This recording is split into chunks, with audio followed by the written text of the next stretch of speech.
Welcome to the 2013 Summit Podcast, presented to you by the Oregon Ministry Network. Summit took place April 15th through 17th at People's Church in Salem. The following learning lab entitled Conflict Resolution was brought to us by Bill Graybill.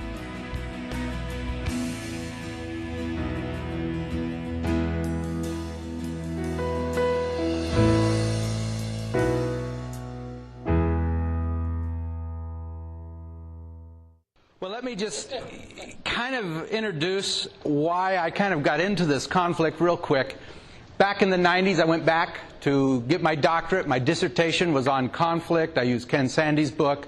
I wrote a whole dissertation, worked on it, and graduated in 2000 with my D-Min, and I was really pleased. That was May, and God seemed to have different ideas. He said, now that you have it in your head, let's get it in your heart. And in December of 2000, I entered into a church conflict that in 4 weeks, 50 to 60% of the people walked out the door. And it was like, okay, Bill, figure it out. And, we did the things we thought we were to do and began a journey. And in that journey, I explored other places. I went other men and really began to work through this. And in that process, I realized that we as a church don't handle conflict, or we don't handle people who sin real well. When there's major sin. So I began down this redemptive road of learning how to handle redemptive conflict, redeem people, and to do that. So in the process of all that, God said, now that you've got that in your head, let's get it in your heart. And my son, one of my sons, was our worship leader at church. And I'd gone on a missions trip to Mexico. And I came home to wake up Monday morning, first morning home from Mexico. My wife began to have tears. And she said, honey, we're about to enter into the hardest time of our marriage. Now, you don't want to hear that first thing in the morning, Monday morning. She let me get my first cup of coffee, so that was good. And she said, the police are looking for Mark. He's embezzled $70,000 from his work. And needless to say, he was the worship leader of our church. He was the pastor's son, and he'd grown his entire life at Abundant Life Center. And we entered into 2 years of learning how to redeem and work with that. And so it was out of all of that experience that I ended up down this road in dealing redemptively with situations and dealing with people. And I want to give you a macro view. I can't give you a micro view because we all live in different arenas and different situations. So what I want to share with you today is a macro view. And hopefully it will help you just to turn your thought pattern a little different, to give you a little different way to think about how we handle conflict.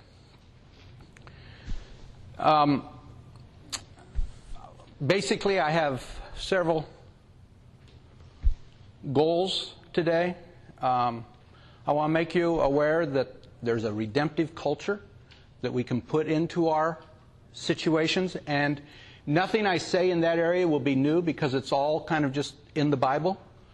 And it's kind of like my book. People have read it and they say, well, there's really nothing new in there. And it's like, duh, it's just the Bible. But the way we come to these things and begin to rearrange our thinking becomes helpful. So let's start that. And we'll see if that works. Tell me if that ever changes, and if it doesn't change, we'll do something else. Second thing I want to do is I want to relieve guilt. Can I just tell you, no matter how good you are, conflict happens. And I went 23 years without it, and I thought, man, I'm really doing well. And when I did it, I really did it. So it's kind of maybe better to have smaller, less often, or more often instead of the big one.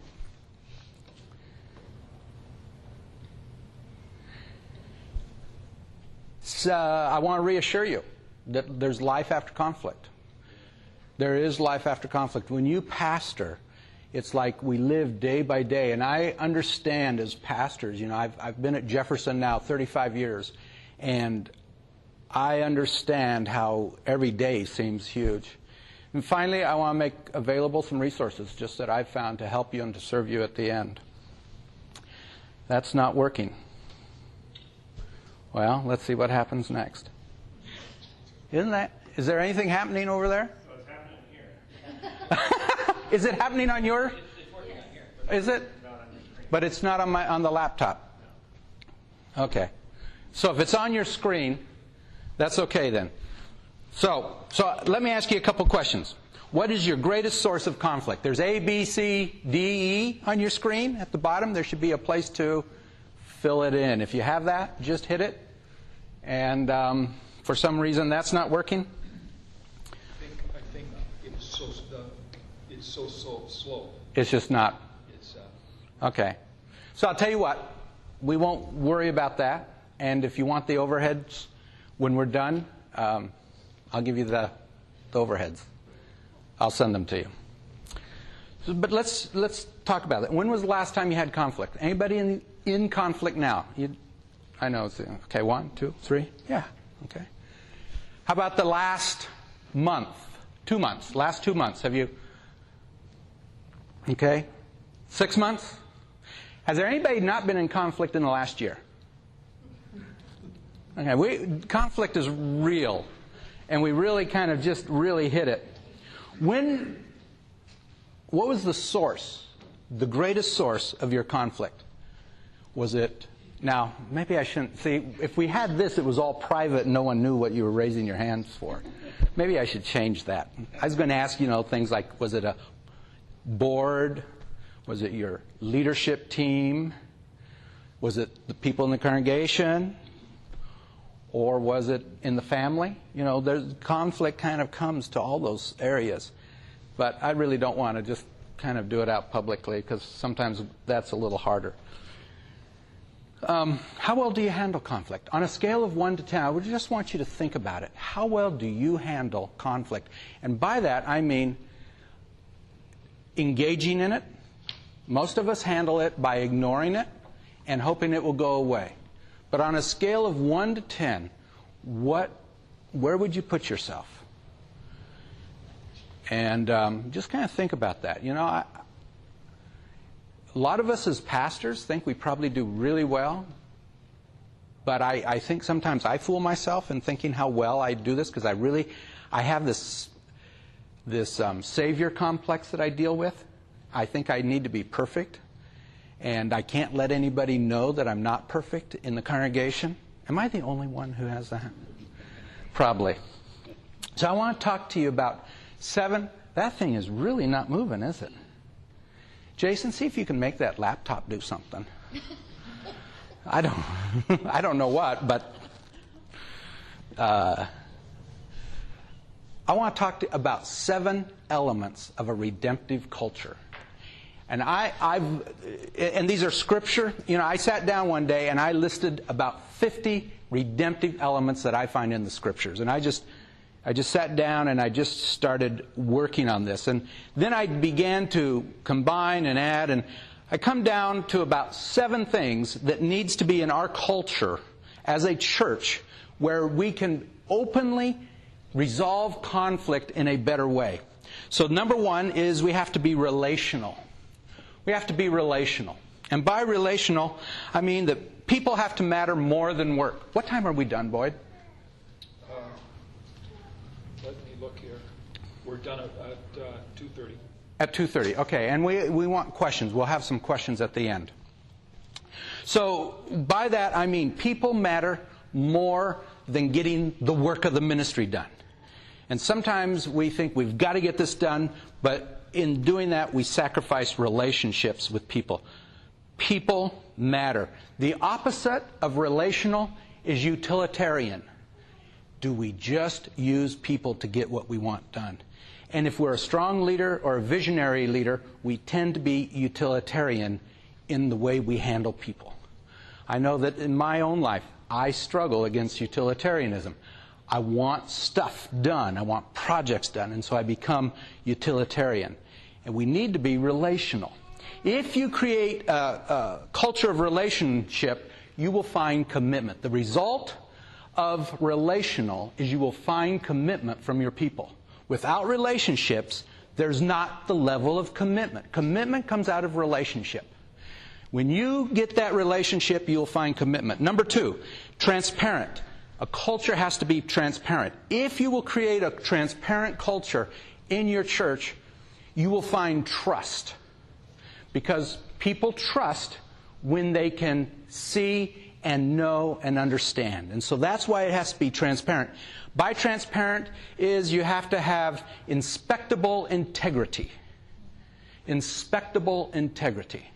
One of the things we say at Abundant Life Center is there are no secrets. You can ask anything you want. And I say that from the pulpit. I say that at new members meetings. I say that anytime. I say you can even ask me my salary. I'm clueless to how much I get. I do not know, but you can ask. And if you really want to know, go ask the bookkeeper, because I don't know. There has to be authenticity. When people see, and this is still under transparent, you have to have authenticity, that people know what they see at church is what they get, is what you are at home. Your kids have to see that. It's really important that we're transparent, so our kids see us at church, our kids see us at home, because a lot of conflict in pastors' homes is in that area. Number 3, we need to be proactive. By proactive, when we're proactive, we create protection for our people. When we're proactive, we set something in force that becomes proactive. In Galatians, the church of Galatia, Paul in Acts, he tells the elders to be proactive in guarding the church. I think it's like Acts 19 or something where Paul's making his journey through. Acts 20. And so if we are proactive, we create. What is being proactive? It means you set the boundaries, you clearly articulate the boundaries, and when the boundaries are broken, you do something about it. You don't just ignore it. But boundaries are set, they're communicated clearly, and when violated, they are taken care of. And if you don't do that, you will cause confusion and insecurity within the body, because now they don't know what to do. Same with our kids. And so we need to set the boundaries, and that's being proactive. And your people are protected when you do. Number 4 is it needs to be full of grace. Full of grace. And there's lots of definitions of grace, but the result of it, if you will give grace and be full of grace, your people will find redemption and hope.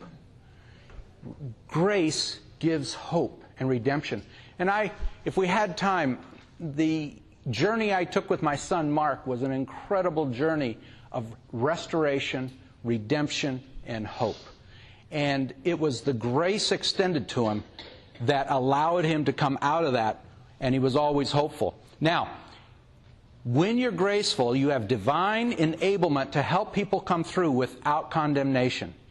You're standing with, you're not abandoning the people. And you know, when we deal with people, when we don't know what to do, we tend to abandon we don't know what to do. It's not an active abandonment, but it's where we don't know what to say, so we say nothing because we're afraid we'll make a mistake, and the other person feels abandoned. They say, you know what, they didn't care. And so what we need to be is we need to be full of grace, standing with people, not abandoning them. Number 5 is we balance grace with truth. Jesus was full of grace and full of truth. And when we balance that, that's really important. And that's one of the struggles we have, is we don't balance grace and truth together. And we probably weave a line through our ministry. There's times I've been more grace-oriented, times I've been more truth-oriented, black and white. But Jesus was 100% graceful, 100% truthful. And when we do that, we present solutions to our people. If we will put truth out there, that's where the solutions come from. Grace gives hope and redemption. Truth gives solutions. And when we talk about truth, truth speaks in love without condemnation. It does not minimize, ignore, or brush aside reality. You know what? It's sin. It's sin. My son sinned. We called it for what it was. I noticed my wife likes to call it a mistake. She says, well, you know, when he made his mistake. And under my breath, I just go, you mean sin. Because we call sin, sin. But we do it without condemnation. And we don't minimize it. We do it with reality. And we allow consequences. When we speak the truth, when we deal with truth, consequences have to take place. Naturally. God built consequences in so that lessons are learned. And when we step in and we minimize truth and we don't let the consequences happen, then we begin to, we don't have the lessons that God teaches. The sixth area is there has to be confession in a culture of redemption. Confession. And if we will have confession in our culture, my kids, they know how to make an apology because I've demonstrated it so often to them. As they grew up, I have Mark, the son, who he has just one of his spiritual gifts is the ability to tick me off. You know, as a teenager, as an 8-year-old, as a 10-year-old, I mean, he just had that ability to tick me off. And I've taught him how to craft an apology by demonstrating over and over how to do it. And are we willing to do that in the church? As pastors, we have to go before, and we have to create this culture, and it has to be confessional. When we have a confessional culture where people are not afraid to own their sin and confess their sin, if it's okay to confess sin, there's healing. The result of a confessional culture is healing. And if there's no place for confession, there's no place for healing, because it's out of that confession of sin that healing comes. So what is confession? Willing to own our mistakes, failures, and sin while responding in a manner that heals wounded spirits and broken relationships.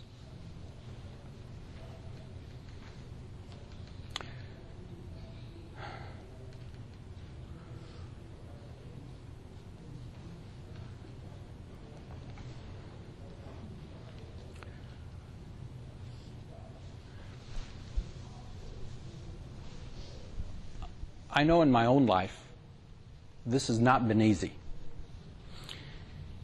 And as a pastor, I have that pressure to be perfect, to know everything, and to do it right, and to say everything right. Anybody feel the pressure from the pulpit? Yeah, I mean, I don't know how many words you speak in a year publicly, but it's amazing how many words we say publicly.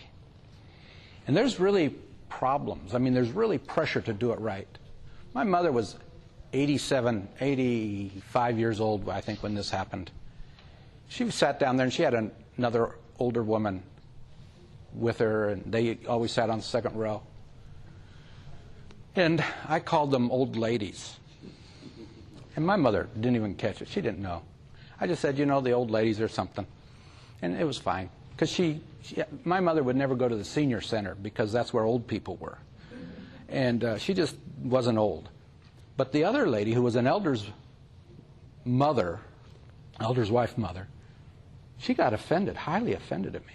I mean, she got me after church, and I thought she was kind of joking until I realized I had really offended her. And so the next Sunday, I got up Sunday and said, you know what, last Sunday I did this. And I sincerely want to apologize because I did it publicly.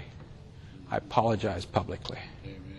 Amen. And that demonstrated to the people, you know what, that there's room for this. The pastor can do this. And we need to lead the way, and I'll talk about that a little later, but this area of confession is really difficult for us. I think as leaders, we feel that pressure of being right, of being perfect. We want everyone else to confess, but we don't want to confess. So this is a huge step. But if we will do this, it brings healing to the church, to ourselves.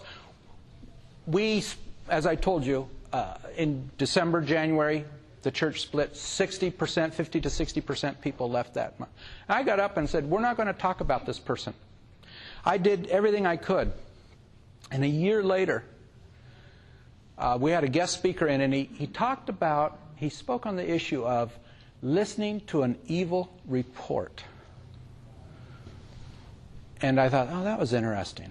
It was a good message. Went home, and God began to deal in my life. And we had said to the people, do not badmouth this person who caused the damage. We're going to take the high road. But then that week, as God began to deal in my heart, he said, you know, Bill, you took the high road, but what you didn't do was, as a congregation, you listened to each other. You listened to the evil report.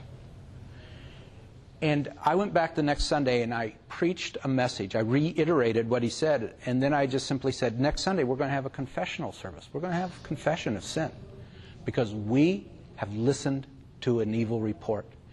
I don't know how to do it. I've never done this before, but God has said, do it.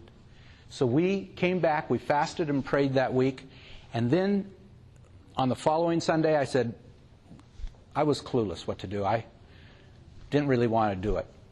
And I said, we're going to lead worship, and then we're going to do whatever God wants. And so worship was had, and then I got up there and said, you know, I don't know what to do, but God has convicted us of listening to an evil report, and if you have listened to an evil report, you need to go and apologize and confess that sin to another person, whoever it was, and ask their forgiveness.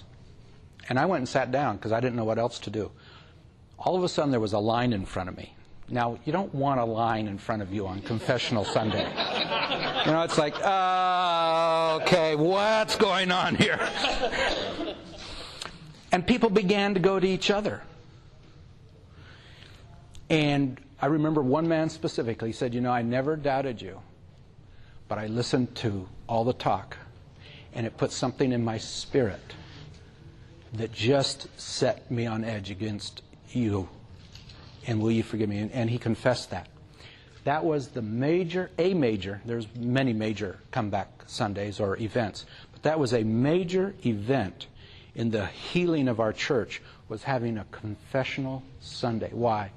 Because even if you don't think it matters, sin is sin. And you can say, well, you know, it's okay, it's a minor deal, it's not something we have to worry about. No, if it is sin, it puts its hooks in, and it does damage. And so if we can really create a confessional culture within our churches, we create a place where healing can happen. And we noticed a cloud lifted that day, and things took a dramatic change. And I haven't had one since, thank goodness. But it was important. Number 7, the 7th element of a culture that brings redemptive conflict resolution is forgiveness. Forgiveness gives freedom. The result of forgiveness is freedom. Jesus talks in Revelation, 1st chapter, verse 5 and 6, talks about being freed from our sin by His blood. And when we find forgiveness, we find freedom. And, you know, freedom is simply releasing, or forgiveness is simply releasing others from our judgment. And this is where your people struggle. And being able to trust God for the outcome. Because we want justice. And we struggle trusting God for justice. You hurt me. I want justice. And what we do in forgiveness is we take a step of faith and say, God, I will trust you for the outcome of justice. And that's really difficult because we're hurt. We're painful. And so we want, do you ever struggle trusting God for judging somebody? I do. Because they hurt me, and I discovered something about God. He's graceful and merciful. He let me off the hook, and I'm afraid He's going to let them off the hook. So I have to keep them in my judgment because God won't. So we don't forgive, which is releasing them. We don't forgive because we're afraid to trust God. And what happens is, unless we bring that forgiveness and we demonstrate it and we bring it into our culture, then the church isn't free. Then everybody's holding grudges. Everybody's holding hurts. We don't find freedom within the culture. Now, these 7 areas, just relationship, transparency, proactiveness, graceful, truthful, confessional, and forgiving. When those are in a culture, conflict still comes, but all of a sudden, I have found it is easier to work with. Why? Because there's transparency, there's trust. You see, relationships that are built with these sorts of qualities in them become redemptive.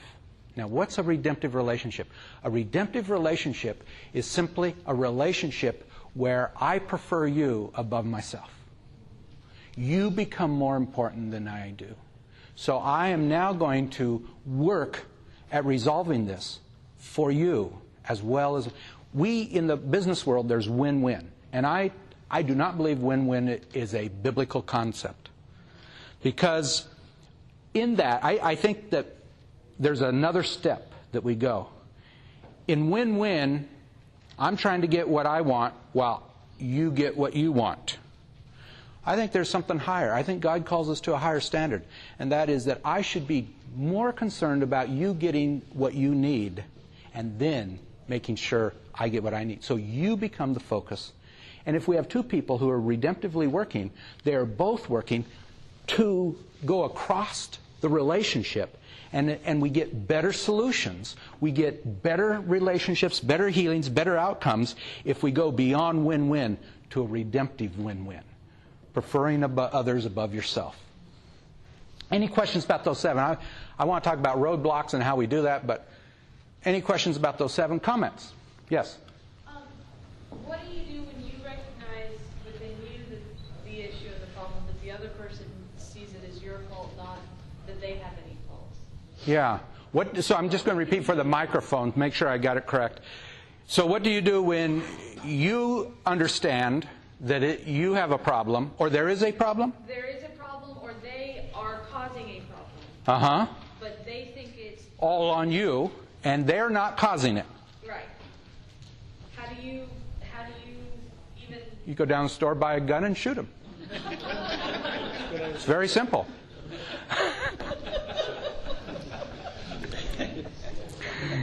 The ultimate peacemaker.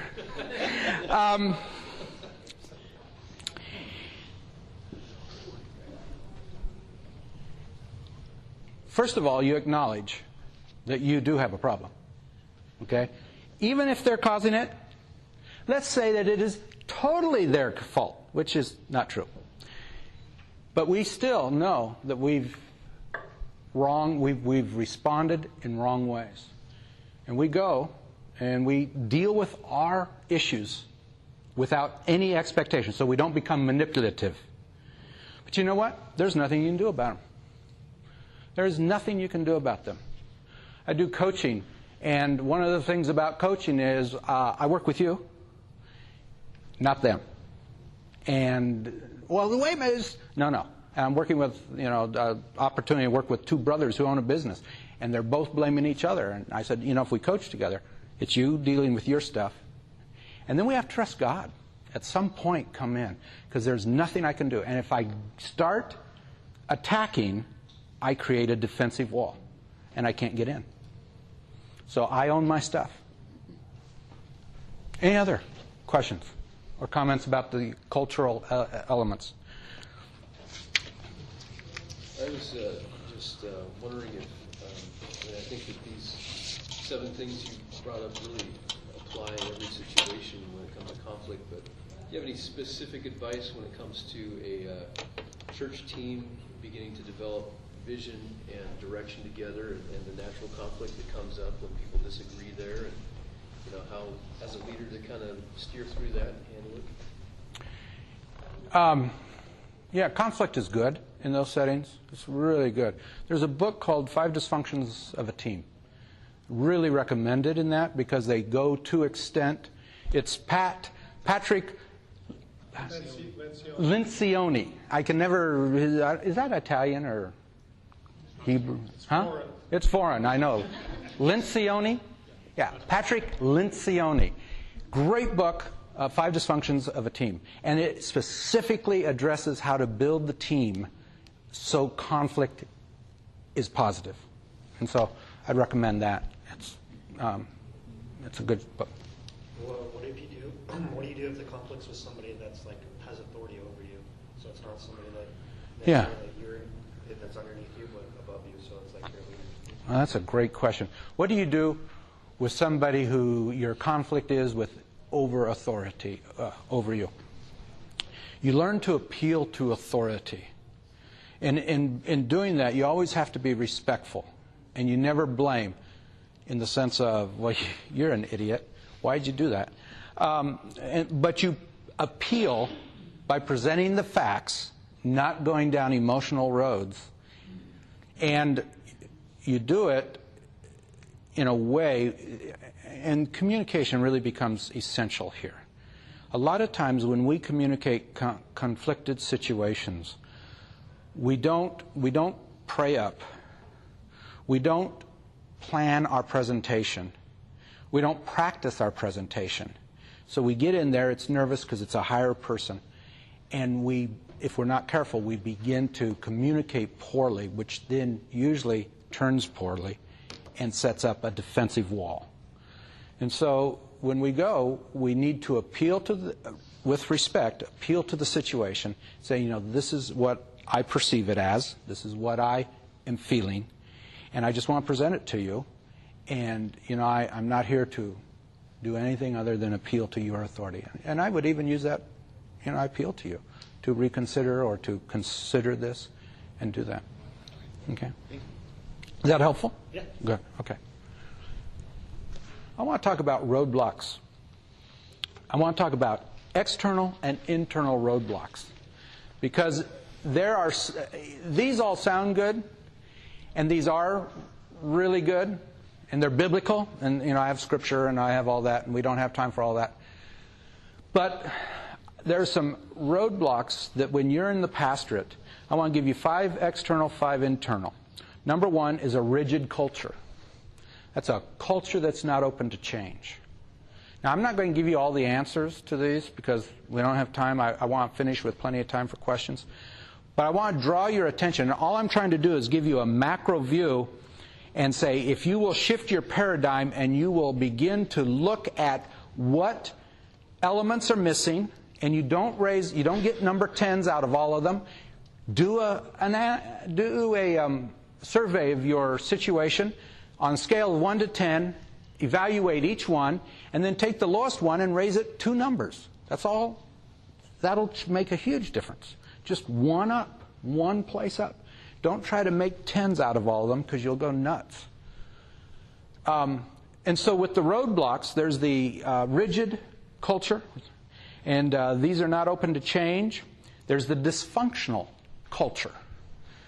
And this is where you find a church that's controlled by a manipulative individual or family. The family-owned church? I've been at Jefferson 35 years, and there's a really good advantage to that. Because, people come in and they say, Pastor, I don't think this is the way it ought to be done. I said, look, I was here when you came. I'll be here when you leave. So we'll do it my way. Everybody has come to the church since I came, so I'm the oldest one there except for one couple, and they're fine. But it's that dysfunctional family-owned or individual manipulative. The next one is a hurt culture. They've survived many wars and battles, but they are wounded. and they need healing. And I'll tell you what, none of these are easy. None of these are quick. There are no short answers in conflict. There's no silver bullets. But what I've learned in conflict, if you will just consistently begin to apply biblical principles in the areas of these 7 redemptive elements and just begin to put this stuff in, it changes the atmosphere and the culture, and people do change. Hopeless culture. That's where people think things will never be different. You know, there's nothing worse than hopelessness. Nothing's ever going to change. And those, you have to work with your team. You know, you have to come in and you have to, you're never going to change any of those by yourself. That's where you really work with your team. If you don't have the right team, you work towards building another team as people change positions and stuff. But you have to look long down the road and begin to make those changes, because those are all difficult. But then there's internal roadblocks. First of all, fear of failure. I think it's the hugest one. What if I fail at this? What if I fail in that confrontation? What if I fail in resolving this? Fear of failure. I just read a blog in the last few days that talked about the fear of failure is probably the biggest fear that stops people from progressing. We are just a fear of failing. We can't.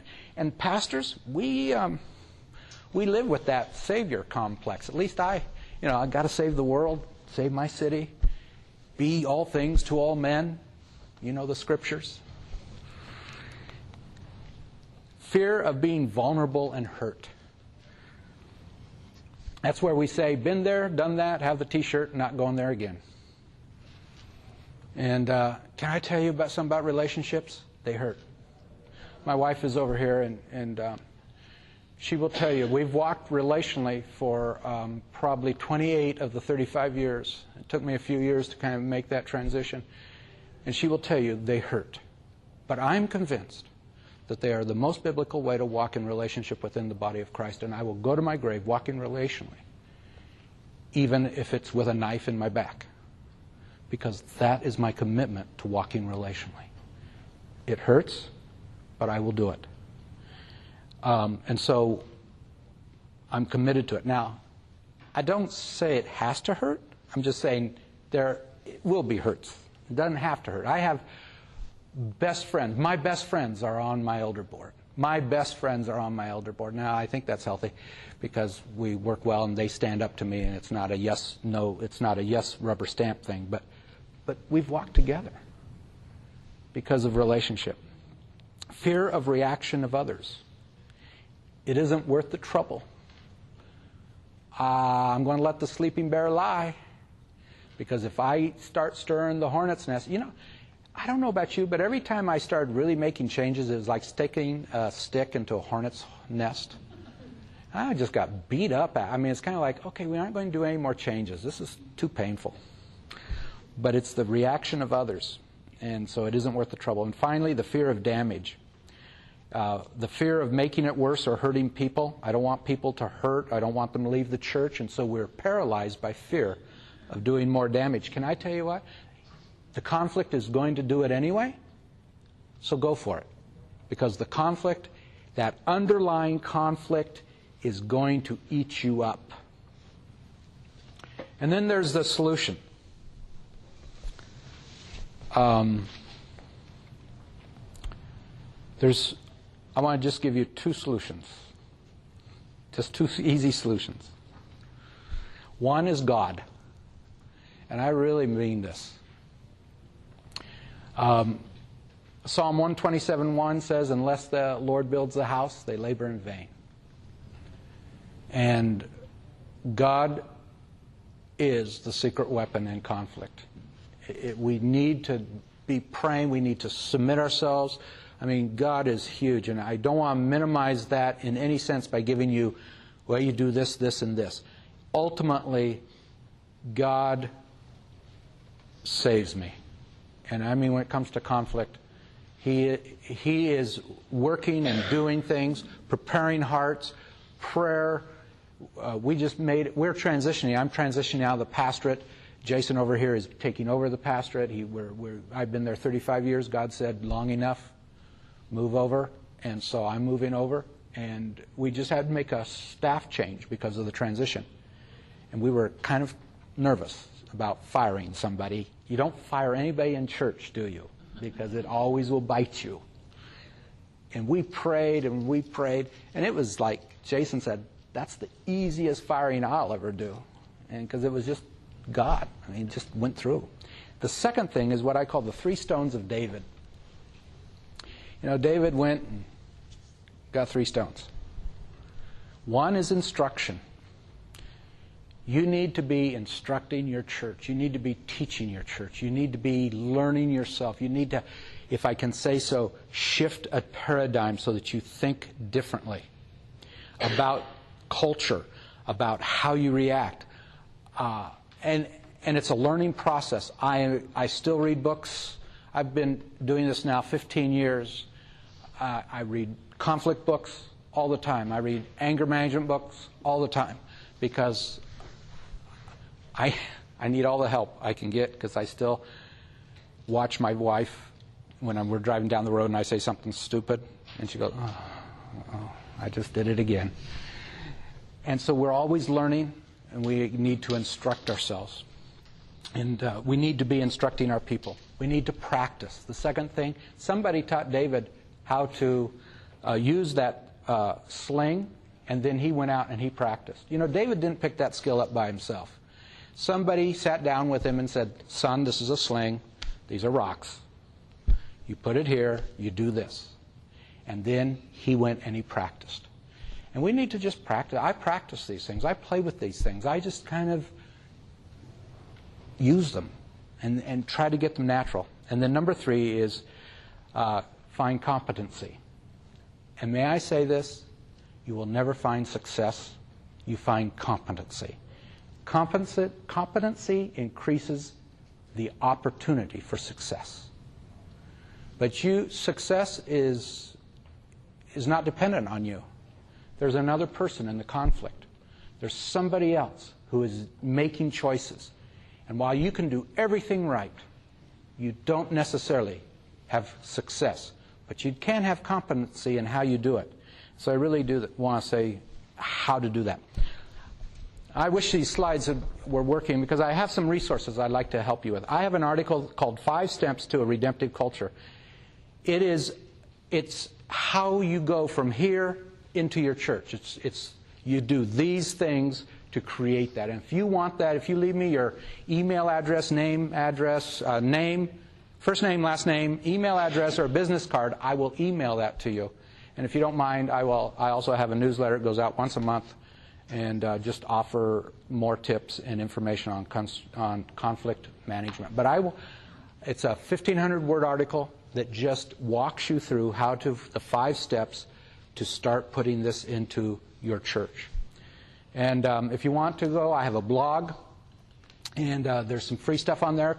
There's a book ebook called Stop Conflict Now that has some really key things that I've watched in church conflict over and over and over and over. I get so ticked at pastors. It's like we have to go out and discover fire all over again. But there's certain things that I watch over and over and over. And then I go through, and it's written in a nonfiction, but then I throw story in to show you how it works out. And there's some things to do that will stop conflict. And that's on the website, and it's just a download that you can have free. I'm doing a coaching group. If there's some of you here that are in a situation that you would like to put this into your culture. And I asked Boyd, I cleared this with Boyd and Joy, and I am doing a coaching group starting in May, 6 weeks. And I have some information over here. It's by phone. It's limited to 4 to 8 pastors. And what we will do is we will analyze your situation. You will analyze your situation. You will determine what needs to be done. As a group, we will look through that. And then we will create an action plan. We'll look at roadblocks. And then we'll create an action plan. We'll go through these a little more depth. And there are a few of you who are ready to make that move. And if you are ready to make that move, see me. There is a price. I saw these things being free today, but I have to make a living. I'm not lucky. I'm not in that position where I don't have to make a living. So there is a charge, but I've really made it minimal for here this week. And I'm not going to put that out to the national network until after Summit. So if you catch me this Summit, there's 4 to 8 slots. I need at least 4 because good interaction, but it's maxed out at 8. And so we can really get down 90-minute sessions. I have the dates, Thursday, around noonish, every other Thursday, just about, and go into July. And that will just be a time where you can create your scenario, examine it, and begin to put into your situation what needs to be put in and start down the journey of creating a different culture. And then you can find me on the net, just BillGraybill.com. Lots of stuff there, more all the time. There will be a 4-part article that covers this whole area coming up soon. As I write each part, it will appear there first, and you're free to grab those. And so I just want to serve you and help you. I'm not perfect. I haven't figured out all those things. I still, like you, am learning. And I don't think anybody ever figures conflict out completely. So, any questions? Boyd, if you want to jump up here and help answer them, yes. There's a person that I've had a conflict with who left the church, and anyways, how would you recommend going after them to try to rescue the relationship with this individual? Okay. I would, and you're going to get my book, and there is a specific pathway in my book that talks about how to examine yourself. I would go there with humility, say, you know what, I understand that there's some problems here. I'd really like to clear it up. And then I'd own my sin. We as pastors don't really like to own our sin. First, we don't like the sin word. We like to call it a mistake and a slip of the tongue. But usually it's sin. And we own our sin, and then we appeal to them after we restore the relationship. So our goal is not to get them back.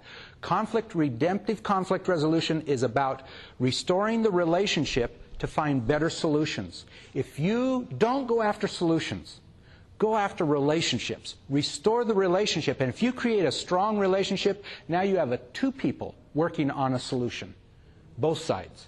Where before, it was you trying to figure out a solution and hoping they like it. So restore the relationship and then go for the solution. Is that helpful? I mean, does that give some sight? And there's a whole thing on how to do that in the book.